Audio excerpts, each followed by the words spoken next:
बीच बड़ी खबर की बात करेंगे। भोपाल से बड़ी खबर है, शिवराज कैबिनेट की बैठक शुरू हो चुकी है। डिजिटल क्रॉप सर्वेक्षण योजना का प्रस्ताव आएगा। 10 नए कॉलेज खोले जाने का प्रस्ताव भी आएगा।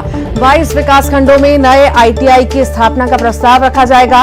आंगनबाड़ी सहायिकाओं और कार्यकर्ताओं के मानदेय का प्रस्ताव भी आएगा।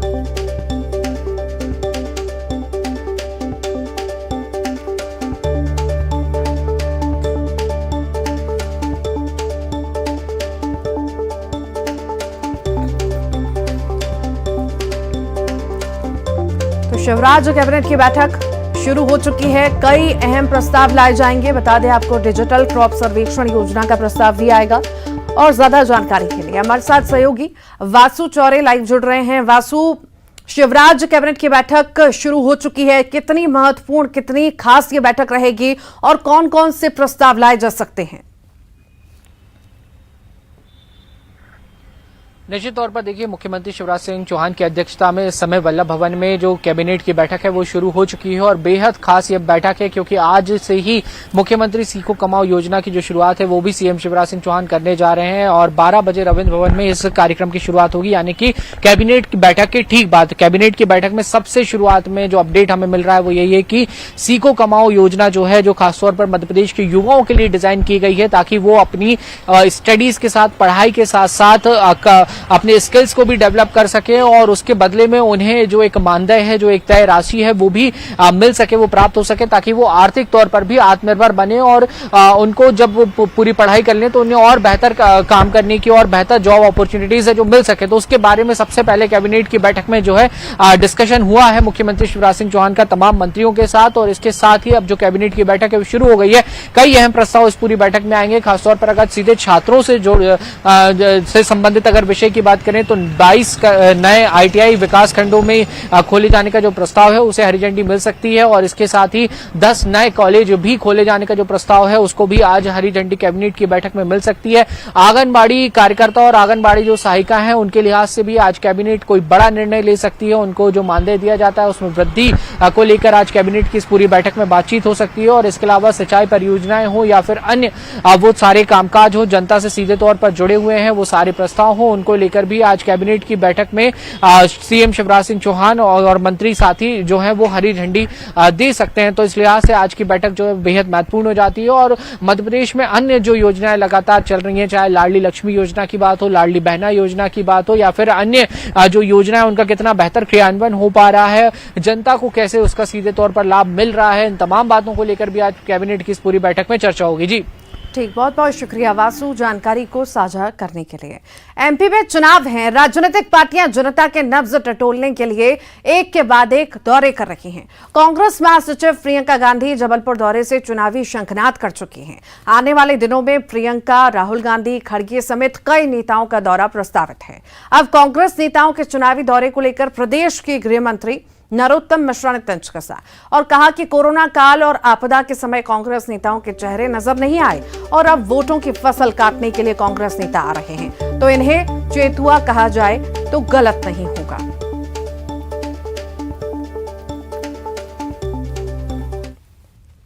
गांधी परिवार जब भी आता है तो ये बैठकें बड़ी करते हैं, वो चला जाता है तो बैठक बंद हो जाती है। लेकिन अभी चुनाव है, चुनाव के समय तो जनता के बीच जाने की याद आती ही है।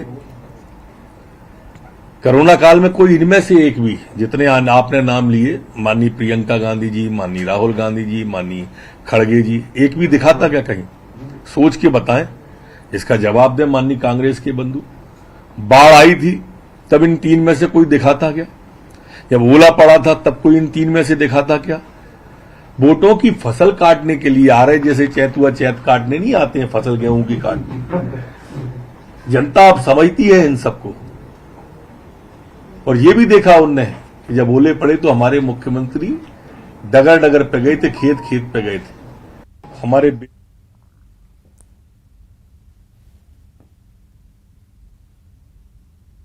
और खास चर्चा के लिए हमारे साथ खास मेहमान हैं। नेहा बग्गा जी बीजेपी से जुड़ गई हैं और अजय सिंह यादव जी हमारे साथ कांग्रेस से जुड़ गए हैं। अजय जी, आपके पास ही पहले आऊंगी। नरोत्तम मिश्रा कह रहे हैं कि कोरोना काल के समय में कहां थे राहुल गांधी, प्रियंका गांधी, जो अब दौरा करने आ रहे हैं। आखिर बात तो सही है? देखिए, बिल्कुल गलत बात है। भारतीय जनता पार्टी के झूठ बोलने से सच्चाई नहीं बदलेगी। जब कोरोना में देश में करोड़ों लोग पलायन कर रहे थे, यूपी की बॉर्डर पे प्रियंका गांधी जी ने 1000 बसों के इंतजाम किए थे उन पैदल जाने वाले पलायन करने वालों के लिए, जिसको उत्तर प्रदेश की सरकार ने अनुमति नहीं दी थी। तो इसलिए भाजपा के नेता झूठ ना बोले। जिनकी सरकार में गंगा नदी में सब तैरते रहे, भोपाल में ऑक्सीजन और दवाइयों के अभाव में लाखों लोगों की मौत हो गई, उनको शर्म नहीं आती है इस तरह की बात करते हुए? ये बौखलाहट है भारतीय जनता पार्टी की, जो झूठ के रूप में दिखाई दे रही है। और केंद्रीय नेताओं के दौरे तो चुनाव के समय ही होते हैं राज्यों में। बता दें, जेपी नड्डा जी 4 साल में कितनी बार मध्य प्रदेश आए, अमित शाह कितनी बार आए, मोदी जी कितनी बार आए, और अभी पिछले 3 महीने में कितनी बार आ गए। तो चेतुए तो मोदी जी हैं, अमित शाह हैं और जेपी नड्डा हैं, जो चुनाव आते ही मध्य प्रदेश की फसल काटने आ गए हैं। लाते ही मध्य प्रदेश के लिए कोई पैकेज, मध्य प्रदेश के लिए उपलब्धियां, और उसके आधार पर वोट मांगते। जो 3 साल तक जिनने शक्ल नहीं दिखाई, वो 3 महीने में 4-4 दौरे कर रहे हैं। तो नरोत्तम मिश्रा जी ने तो अपने नेताओं की कलई खोल दी है कि चेतुआ कौन है। भारतीय जनता पार्टी के अंदर डर दिख रहा है, हार की बौखलाहट नरोत्तम मिश्रा जी के ऊपर स्पष्ट दिख रही है।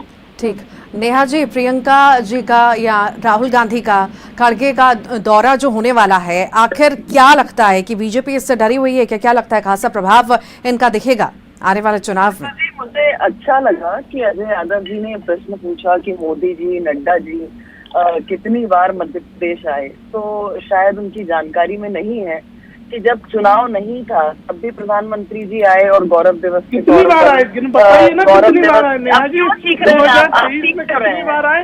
और इनकी बौखलाहट यही है, पानी का पानी हो जाएगा। प्रधानमंत्री जी मध्य प्रदेश भी आए और जनजातीय आदिवासी जो हमारे भाई बंधु है, उनको भगवान बिरसा मुंडा जी की जयंती का एक गौरव मनाने का दिवस भी दिया, और गौरव दिवस के तौर पर आज पूरा देश मना रहा है। उसी प्रकार से नड्डा जी ने युवा सम्मेलन किया, नड्डा जी ने कार्यकर्ताओं का सम्मेलन किया, और ये सब मुझे तो ये बता दीजिए, हुआ है, भोपाल में हुआ है। समाज से आके नड्डा जी मिले, प्रबुद्ध जनों से नड्डा जी आकर मिले। और कांग्रेस पार्टी में अगर आप देखेंगे तो ये वाकई में चेतुए हैं, ये पॉलिटिकल टूरिज्म वाले लोग हैं। प्रियंका गांधी आज से पहले कब आई थी मुझे बताइए? मध्य प्रदेश किसी को याद है क्या? चुनाव आया तो मध्य प्रदेश याद आ गया। कभी किसी गली कस्बे संभाग में प्रियंका गांधी मध्य प्रदेश की दिखी नहीं। 2018 के चुनाव से पहले हमने राहुल गांधी जी को देखा था, पर क्योंकि वो तो अब शक्ल दिखाने लायक भी नहीं रहे मध्य प्रदेश में, तो इस बार बहन को भेज दिया। पर मुख्य बात यह है कि राहुल गांधी 2018 के चुनाव के बाद में कभी दिखाई दिए क्या आपने मध्य प्रदेश में? नहीं। खड़गे जी कभी दिखाई दिए क्या? नहीं। मध्य प्रदेश में दिखाई दी क्या? नहीं। लंबी भारत यात्रा करने वाले लगातार, चाहे अमित शाह जी हो, चाहे रक्षा मंत्री जी हो, चाहे प्रधानमंत्री जी हो, ये सभी लगातार मध्य प्रदेश आते रहे हैं। और यही दिखाता है कमिटमेंट, यही दिखाता है डेडिकेशन, और यही दिखाता है कि जनता के प्रति जो लगाव है, लगाव के साथ में जो संकल्प लिया हुआ है उनकी सेवा करने का, उसको लगातार भारतीय जनता पार्टी का शीर्ष नेतृत्व एक कार्यकर्ता के तौर पर, एक जनसेवक के तौर पर निभाता है। पर कांग्रेस पार्टी में केवल पॉलिटिकल टूरिज्म के समय होता है, चुनाव से पूर्व में होता है। अंतर बहुत स्पष्ट है। और धन्यवाद है आपका पुनः कि आपने इस प्रश्न को पूछा, क्योंकि जनता याद है और पुनः मुझे स्मरण कराने का मौका मिला है कि कब कब हमारा शीर्ष नेतृत्व मध्य प्रदेश में रहा है और कांग्रेस पार्टी में कभी नहीं पहुंचा। ठीक, बहुत बहुत शुक्रिया अजय जी, नेहा जी, आपका हमारे साथ जुड़ने के लिए।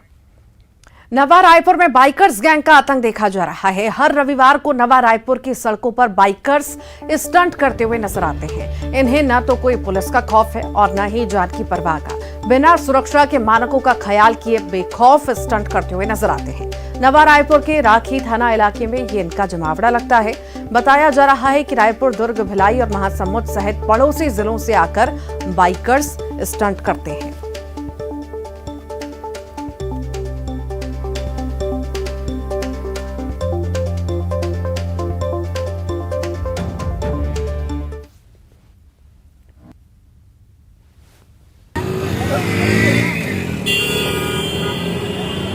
और ज्यादा जानकारी के लिए युगल तिवारी हमारे साथ जुड़ गए हैं। युगल, बाइकर्स के स्टंट की वजह से कई बार लोगों की जानें जा चुकी हैं, पर उसके बाद भी जब कार्रवाइयां होती हैं सीख नहीं ली जाती और उसके बाद एक के बाद एक ऐसी तस्वीर देखने को मिलती है, क्योंकि यहां पर मौका दिया जा रहा है कि आखिर किस तरह से ये जो तस्वीरें निकल के आ रही है, प्रशासन के ऊपर सवाल उठेंगे ही उठेंगे। देखिए ऋतु, अगर हम नवा रायपुर की बात करें तो नवा रायपुर एक ऐसा क्षेत्र है जहां पर सुनसान इलाका है, अच्छी सड़कें हैं और यही वजह है कि बाइकर्स को वहां पर आकर्षित करती हैं। और अगर राजधानी पुलिस की बात करें, हम छत्तीसगढ़ पुलिस की बात करें तो ऐसे स्टंटबाज बाइकर्स पर, कार पे जो स्टंट करते हैं उन पर कार्रवाई समय समय पर हो रही है। लेकिन फिलहाल अभी नवा रायपुर में इसमें विराम नहीं लग रहा है। राखी थाना क्षेत्र का ये पूरा मामला है, लोगों की जान खतरे पर है क्योंकि सड़कों पर इस तरह के बिना जो प्रशिक्षित हैं वो बाइकर्स गैंग है, वो वहाँ पर जाते हैं और सरपट जो वाहन तो चला ही रहे हैं, साथ ही साथ स्टंट भी कर रहे हैं। लोगों की जान को खतरा लगातार वहाँ पर बना हुआ है और परिवार के साथ कई लोग वहाँ पर जाते हैं, बड़ी संख्या में लोग जाते हैं, उनसे जान का ये खतरा भी बना हुआ है। और जिस तरह से अभी जो वीडियो आया है सामने, वो चौंकाने वाला है कि सिर्फ रायपुर के ही जो बाइकर्स हैं वो नहीं, बल्कि महासमुंद से, दुर्ग से, पड़ोसी अलग अलग जिलों से लोग वहां पर आते हैं, गैदरिंग होते हैं, इकट्ठा होकर के इस तरह के बाइकर्स हैं बाइकर्स हैं वो लगातार स्टंट करते हैं। अचरज की बात है कि राखी थाना क्षेत्र में इसकी जानकारी नहीं है। हालांकि वहां पर हाई रेजोल्यूशन कैमरे भी लगे हुए हैं, देर सवेर पकड़ में आ सकते हैं, कार्रवाई होगी, लेकिन उससे पहले कोई बड़ी घटना ना हो, उससे पहले इन सब स्टंटबाजों को रोकने की जरूरत है। जी ऋतु, ठीक, बहुत बहुत शुक्रिया युगल। मनेंद्रगढ़ निगम के वार्ड नंबर 16 का वीआईपी कॉलोनी तालाब में तब्दील हो चुका है। इस सड़क पर पानी भर चुका है, जिसके चलते घरों में बंद रहने को मजबूर हैं लोग। वहीं नाली जाम रहने से पानी की निकासी नहीं हो पा रही, तो घरों में कैद हो चुके हैं लोग, मजबूर हो रहे हैं वहां पर लोग। पानी की निकासी की वजह से वीआईपी कॉलोनी तालाब बन चुकी है। ये तस्वीरें आप देख रहे हैं, सड़क पर पानी भरा हुआ है, जलभराव की स्थिति आप देख रहे हैं। घरों में कैद हो चुके हैं लोग, बाहर नहीं निकल पा रहे, न गाड़ी से न पैदल, क्योंकि जलभराव की स्थिति हो गई है और कई सारी परेशानियों का सामना वहां के लोगों को करना पड़ रहा है। रायपुर की बात करेंगे। लापता कारोबारी राजेश अग्रवाल की लाश मिली है, तालाब में मिला है कारोबारी राजेश अग्रवाल का शव। धरसेवा पुलिस मामले की जांच पड़ताल कर रही है। तो लापता कारोबारी राजेश अग्रवाल की लाश बरामद हुई है, तालाब में मिला है कारोबारी राजेश अग्रवाल का शव। बता दें आपको, धरसेवा पुलिस मामले की जांच पड़ताल कर रही है। लापता कारोबारी राजेश अग्रवाल की लाश मिली है।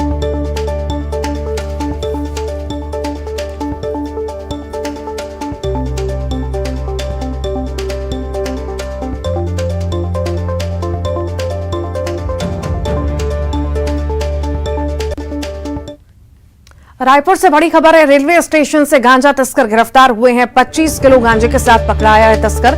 ओडिशा से यूपी ले जाने की तैयारी में था आरोपी।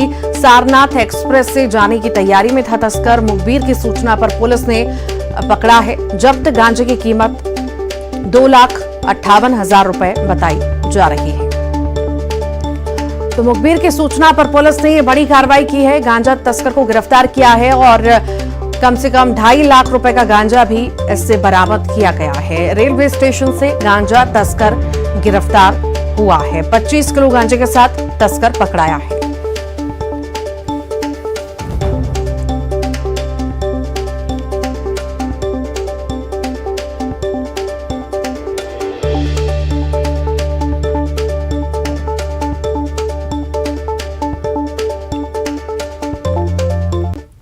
और इसी के साथ ही फिलहाल के लिए बुलेटिन में इतना ही।